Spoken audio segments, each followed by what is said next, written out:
Okay, well, welcome back. Today we're going to hopefully quickly read the second part of the third section of chapter 2 in Joseph Campbell's Primitive Mythology. Again, chapter 2 is part of the first section that is focusing on the psychology of myth. Chapter 2 is called The Imprints of Experience, and we're in the third section that is focused on infancy, and it's called The Imprints of Early Infancy. So, second part of that. So here we go. So, the next constellation of imprints to be noted is that associated with the bliss of the child at the mother's breast. And here again, we have a context of enduring force. The relationship of suckling to mother is one of symbiosis. Though two, they constitute a unit. In fact, as far as the infant is concerned, who is still far from having conceived even the first notion of a dissociation between subject and object, inside and outside, the affective aspect of its own experience and those external stimuli to which its feeling, needs, and satisfactions correspond are exactly one. Its world, as Jean Piaget has clearly shown in his study of the child's conception of the world, is a continuum of consciousness, at once physical and psychic. Whatever impinges upon its unpracticed senses is uncritically identified with the attendant tonalities of its own interior, so that between the external and internal poles of its world there is no distinction. And this undefining experience of continuity is only emphasized by the readiness of the mother to respond, or even to anticipate its requirements. The whole tiny universe of this self-centered might is a network of purposive movements more or less mutually dependent, and all tending toward the good of itself. But mother cannot anticipate everything. There are moments, consequently, when the universe does not correspond exactly to experienced need, whereupon the imprints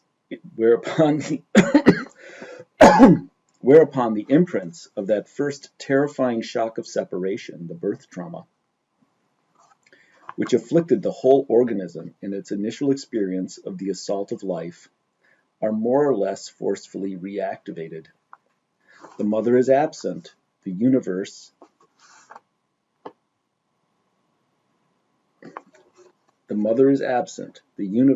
absent, the bliss of the blessed infant imbibing forever the ambrosia of the Madonna's body is gone forever.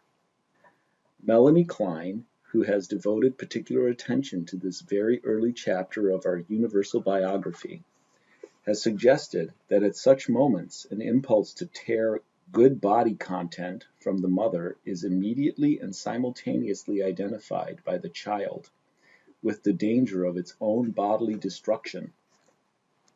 Hence, when the mother image begins to assume definition in the gradual dawn of the infantile consciousness, it is already associated not only with a sense of beatitude, but also with fantasies of danger, separation, and terrible destruction. We all know the fairy tale of the witch who lives in a candy house that would be nice to eat. Indeed, we have seen already what a scare she gave to a child who conjured her up in a play. She is kind to children and invites them into her tasty house only because she wants to eat them. She is a cannibal. And for some 600,000 years of human experience, cannibals, it should be borne in mind, and even cannibal mothers, were grim and gruesome, ever-present realities. Cannibal ogresses appear in the folklore of peoples, high and low throughout the world, and on the mythological level, the archetype is even magnified into a universal symbol in such cannibal mother goddesses as the Hindu Kali, the Black One, who is a personification of all-consuming time, or in the medieval European figure, of the consumer of the wicked dead, the female mouth and belly of hell.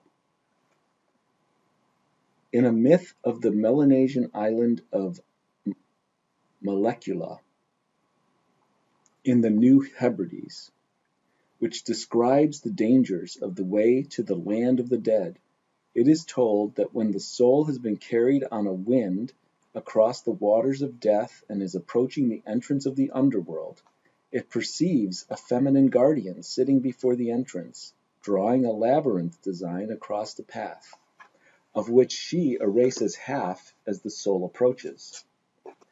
The voyager must restore the design perfectly if he is to pass through it to the land of the dead. Those who fail, the threshold guardian eats. One may understand how very important it must have been then to learn the secret of the labyrinth before death, and why the teaching of this secret of immortality is the chief concern of the religious ceremonials of Molecula. According to a number of authorities cited by W.F. Jackson Knight in a highly interesting and suggestive article on maize symbolism and the Trojan game, and here maize means like the labyrinth, not corn. The labyrinth, maize, and spiral were associated in ancient Crete and Babylon with the internal organs of the human anatomy as well as with the underworld, the one being the microcosm of the other. The object of the tomb builder would have been to make the tomb as much like the body of the mother as he was able. He writes, since to enter the next world, the spirit would have to be reborn. The maze form, which is an elaborated spiral, gives a long and indirect path from the outside of an area to the inside, at a point called the nucleus, generally near the center. Its principle seems to be the provision of a difficult but possible access to some important point. Two ideas are involved: the idea of defense and exclusion, and the idea of the penetration on correct terms of this defense. The maze symbolism, he states further, seems somehow to be associated with maidenhood. The overcoming of difficulties by a hero frequently precedes union with some hidden princess.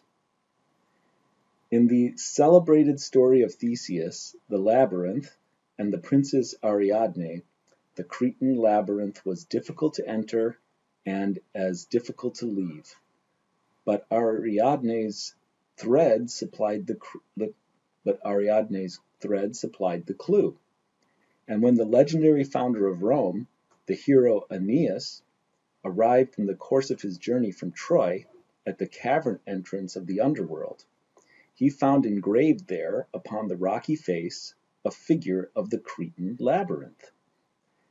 And when he and his company had made sacrifice of abundant beeves and lambs to the ultimate deities of that abyss, lo, about the first rays of sunrise the ground moaned underfoot, and the woodland ridges began to stir, and dogs seemed to howl through the dusk as the terrible guardian, the Sibyl, arrived. "Away! Depart, you unsanctified!" she cried. "Retire from the grove! But thou, Aeneas, come, unsheath thy steel. Now is need of courage, now of strong resolve." Whereupon she plunged in ecstasy into the cavern opening, and he, unflinching, kept pace with his advancing guide. We have already noted that in the early Irish kingly burial mound of New Grange, which is to be dated somewhere in the 2nd millennium BC, labyrinthine spirals are prominent, not only with the narrow passages to the nucleus, but also, most conspicuously, on the great threshold stones at the entrances, where they guard the 4 gates, one facing in each of the 4 directions. In ancient Egypt, the structure known as the labyrinth, mentioned by Herodotus and Strabo, and excavated by Flinders Petrie in 1888, was a vast complex of buildings beside an artificial lake, with the tombs of kings and sacred crocodiles in the basement. The relationship, if any, of such megalithic structures and the rituals of their use in Egypt, Crete, and Ireland to the mortuary customs of remote Melanesia, which are also associated both with megaliths and with the symbolism of the spiral and the labyrinth, as well as with animal sacrifice. The sacrificial animal there, however, being the pig, we shall consider when we come to the problems of the origins and diffusion of the mythological motifs of the Neolithic and equatorial culture spheres. For the present, it will be suffice to remark that in Molecula, when the voyager to the land of the dead has proved himself qualified to enter the cave by completing the labyrinth design of the dangerous guardian, he discovers therein a great water, the water of life, on the shore of which grows a tree, which he climbs, and from which he dives into the waters of the subterranean sea. The Hindu mother goddess Kali is represented with her long tongue lolling to lick up the lives and blood of her children. She is the very pattern of the sow that eats her pharaoh, the cannibal ogress. Life itself, the universe, which sends forth beings only to consume them. And yet she is simultaneously the goddess Annapurna. Anna meaning food, Purna, abundance. India's counterpart of Egyptian Isis and the sun-child Horus at her breast, or of Babylonian Ishtar, nursing the moon god reborn, the archaic prefigurements in Mediterranean mythology and art of the Madonna of the Middle Ages. And so in mythology and rite, as well as in the psychology of the infant, we find the imagery of the mother associated almost equally with beatitude and danger, birth and death, the inexhaustible nourishing breast, and the tearing claws of the ogress. The heavenly realm, where the paradisial meal is served forever, and Olympus, the mountain of the gods where ambrosia flows. These certainly are but versions fit for adult saints and heroes of the bliss of the well-nursed child. And the primary imprint of which the fury and fright of the disemboweling maw of hell is the adult amplification, and the primary imprint of which the fury and fright of the disemboweling maw of hell is the adult amplification, is no less certainly the child's own fantasies of its raging body, its whole universe torn apart. A third system of imprints that can be assumed to be universal in the development of the mentality of the infant is that deriving from its fascination with its own excrement, which becomes emphatic at the age of about 2.5. In many societies, the infant experiences the first impact of severe discipline in the matter of when, where, and how it may permit itself to respond to nature, the worst of it being that for the child at this period of its life. Defecation is experienced as a creative act, and its own excrement as a thing of value, suitable for presentation as a gift. In societies in which this pattern of interest and action is regarded as unattractive, a socially determined reorganization of response is imposed sharply and absolutely. The spontaneous interest and evaluations of the earlier period of the child's thought being then strictly repressed. But they cannot be erased. They remain as subordinated, written over imprints, forbidden images, apt on occasion or under one disguise or another to reassert their force. Throughout the higher mythologies, there is abundant evidence of dualistic systems of imagery deriving from this circumstance. They are to be recognized in the prevalence of an association of filth with sin and cleanliness with virtue. Hell is a foul pit, and heaven a place of absolute purity, whether in the Buddhist, Zoroastrian, Hindu, Muslim, or Christian organization of the afterworld. Furthermore, there has been a suggestion from Dr. Freud to the effect that the infantile urge to manipulate filth and assign it value survives in our adult interest in the arts, painting, smearing of all kinds, sculpture, and architecture, as well as in the urge to collect precious stones, gold, or money, and in the pleasures derived from the giving and receiving of gifts. The aim of the 16th and 17th century alchemists to sublimate base matter, filth and corruption, into gold, which is pure and therefore incorruptible, would represent perfectly, according to this view, an urge to carry the energies locked in the first system of interests into the sphere of the superimposed second, so that instead of suppression, and therewith division, there should be effected a sublimation or vital fusion of the two socially opposed systems of the psyche, or to use the phrase of the poet Blake, a marriage of heaven and hell. And the fact that it was precisely at the time of the collapse, for many, of the authority of the medieval dualism of God and devil, that the greatest flowering not only of alchemy, but also of the Occidental arts took place, may tend to confirm this psychoanalytical reading of the urge that brought them forth. The value of gold, of the marble and clay of the sculptor, and of the materials of the painter may be supposed furthermore to have been the greater inasmuch as all were derived from the bowels of the earth, which according to the system of the saints had long received an emphatically negative interpretation as the seat of hell. And it may be noted further in this connection that in practically every primitive society ever studied, the smearing of paint and clay on the body is thought to give magical protection as well as beauty.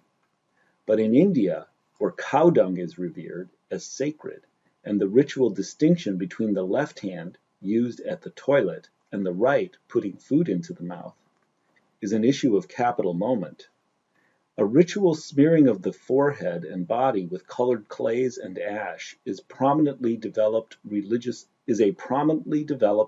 exercise.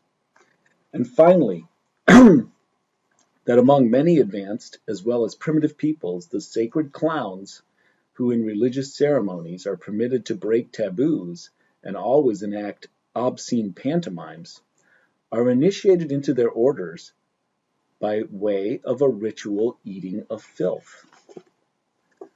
Among the Jicarilla